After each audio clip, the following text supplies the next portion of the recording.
போரின் நடுவிலே 234 தொகுதியிலும் விஜயினுடைய தாவேகா தோல்வி அடைகிறது.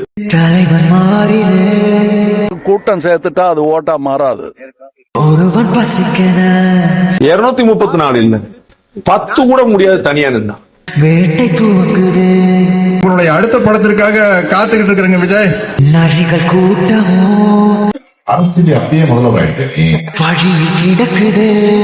சினிமாக்கார வந்தா ஜெயிச்சான் அப்படிங்கிற வரலாறு கடைசியா எம்ஜிஆருக்கு மட்டும் தான் இருக்கும். நீங்க எழுதி வச்சுக்கோ. குருதி ஆட்டமோ காட்டு நடக்குது. ரெண்டு நிறுவனம் என்ன சொல்லுது, அவர் தான் முதலமைச்சர். இப்ப இது எவ்வளவு பெரிய காமெடின்னு மக்களுக்கு தெரிஞ்சிருச்சு இல்ல. வாடைகள் 100 வந்து போதவில்லையே.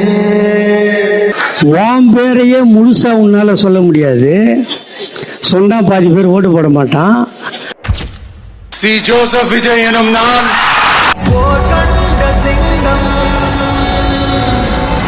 தமிழ்நாட்டு அரசின் முதலமைச்சராக யார் கண்டு அஞ்சும் உறுதிமொழிகிறேன். போர்